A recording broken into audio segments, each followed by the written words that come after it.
tó ẹ kú ojúmọ́ mọ́ níbi gbogbo tẹ́tí láǹfààní àti mọ̀ gbọ́ wa àti mọ̀ wò wá lórí ìkànnì amóhùnmáwòrán DIGINAIJA TV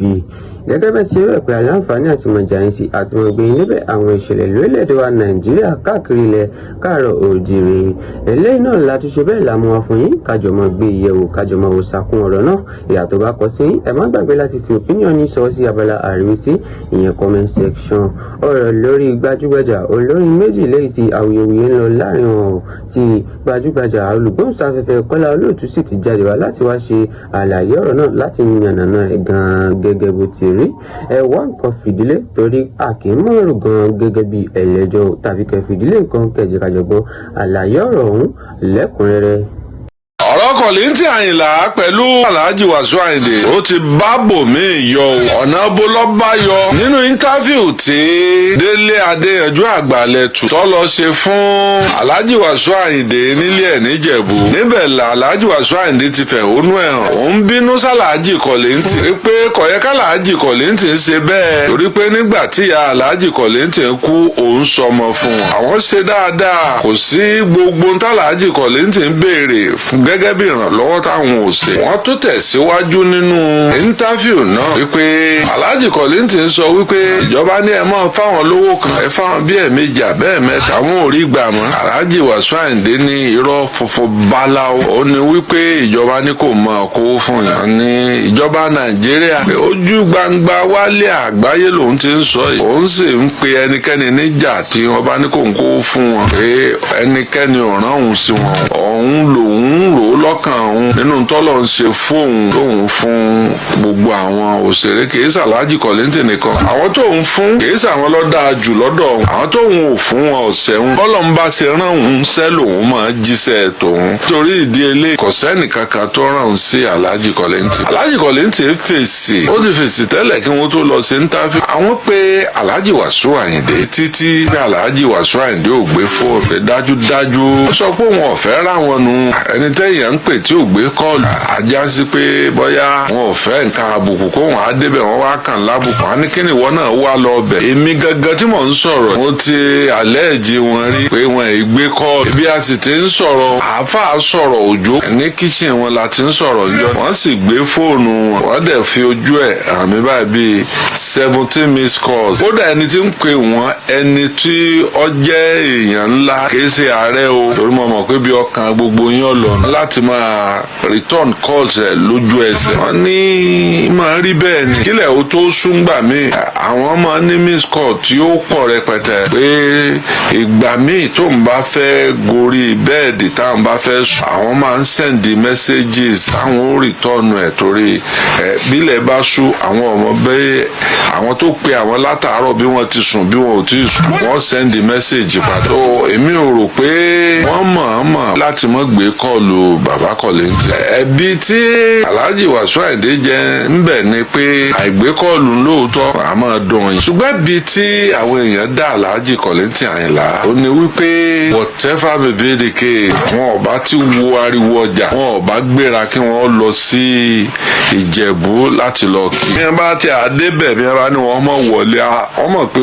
àwọn oníwèé ìròyìn ó gbé. bí wọ́n bá débẹ̀ tí wọ́n bá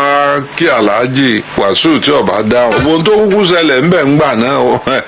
àwọn bloggers gbé ọba tí sírú awuyewuye ti ń lọ lọ́wọ́ gẹ́gẹ́ bí àgbàlagbà fẹ́ Ati Kollington fi èdè nú àìgbà awuyewuye ńlẹ̀ àgbàlẹ̀. torí tẹ bá gbọ́ gbogbo íńtáfíù tí wọ́n ń ṣe fún Ati Wasiu Ayinde wọ́n sì ń rí gáàdì Ati Kollington gẹ́gẹ́ bí bàbá mi pé ọmọ kì í bá bàbá rẹ̀ jà. nígbà tí ń rìfà sí Alhaji Sikiru Ayinde Barrister wọ́n rìfà sí wọn gẹ́gẹ́ bí bàbá sọ̀rọ̀ bẹ́ẹ̀ náà ni ń rìfà sí Ati Kollington Ayinla ọ̀pá náà káwọ̀ kú òní. ọ̀rọ̀ kan tí mo gbádùn jù nínú íńtáfíù yẹn ni pé Ati Wasiu Ayinde ní èébú àti ọ̀tẹ̀ kò lè gbé fújì débì kankan àfi kó wá affect fújì. tẹ́ ẹ bá sì wo àwọn ọmọ kéékèèké ní gbọ́ orin èjì wọn bẹ̀rẹ̀ látòrí ọmọ ọdún mẹ́rìndínlógún sọ́mọ ọgbọ̀n ọdún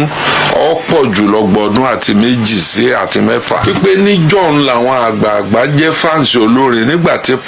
ayé pati alẹ́ ayé pati pàtí ọ̀sán àwọn èèyàn ń fọ́lù trend pàtí gan ọ ní ṣùgbọ́n ní ìsinyìí o àwọn ọmọ kéékèèké yẹn ni wọ́n ń gbọ́ orin jù orin tí a ń sì ń gbọ́ jù tọ́ba jọ tí a ń gbọ́ lu èbó orin aráàlú òyìnbó ń tọ́ fara pẹ́ ni wọ́n máa ń gbọ́ nítorí ìdí eléyìí lọ́fà tí hip hop ti fẹ́ máa rọ́wọ́ mu wọ́n ṣàfiwé ẹ̀ pé níbi onífújì kan bá ti pa bóyá bíi 5 million 10 million àwọn oní hip hop wọ́n máa rí bíi $150,000 that is to say ratio yẹn jìnnà síra wọn. ìgbà kan lọ ìgbà kan ń bọ̀ ìgbà kan ò lólé ayé gbó nígbà kan ní highlife àwọn dòdò ṣẹ̀kẹ̀rẹ̀ sákàrà aró nkankan ni ló milẹ̀ tẹ́lẹ̀ láyé ajísàrè ajíwèrè ṣùgbọ́n lẹ́yìn ogun abẹ́lé òun highlife dé láti Ghana ó wọlé látogun abẹ́lé àwọn èèyàn sì bẹ̀rẹ̀ sí ní gba highlife ó fẹ́ gba gbogbo eré tí ń bẹ ní mákẹ́ẹ̀tì dànù àfàwọn tí wọ́n fa gidi dúró ń bẹ̀ pé alẹ́sẹ̀ ànígbà àjọ máa fà á lọ ọ̀pẹ́ kò jẹ̀nà highlife ń lo dáwọ́là lọ́wọ́ òun ni jùjú náà dé o ara highlife ni wọ́n ti yọ jùjú dé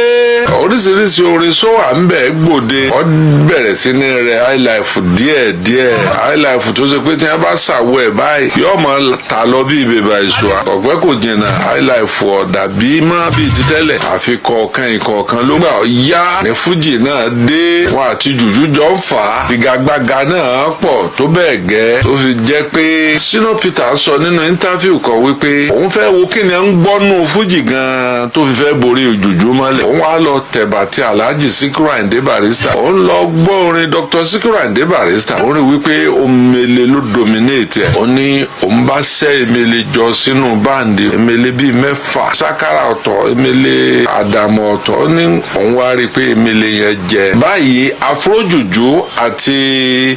àwọn fújì wọ́n jọ ń wọnú ara wọn kọ̀pẹ́ kò jìnnà fújì fẹ́ máa já jùjú lẹ̀ ọwọ́ á kù síbi àwọn ògbóǹtarìgì oníjùjú nìkan ẹ máa sọ̀rọ̀ Òbé Sànní Yínká Ayéfẹ́lẹ́ Shina Peter bóyá lè kó ń jùjú 10 tí ó fi rẹ̀ ẹ sì máa ka ní fújì bíi 25 kọ̀pẹ́ kò jìnnà àwọn ọmọ ní hip hop náà dé o gang up lé fújì lórí bàbá sì ní tanra wa jẹ ẹ ń bá nítorí hip hop bó ọ̀ ń tanra rẹ̀ ṣé ẹ gbàgbé pé láyé Alhaji Dr. Sikiru Ayinde Barrister ní Barrister ti sọ pé káwọn múra dáadáa o ọmọ kan lọ jáde nígbà yẹn mo gbàgbé orúkọ ẹ o olókọ yahoo ṣe lójú ayé Alhaji Dr. Sikiru Ayinde Barrister ẹ fura sáwọn ọmọ yìí o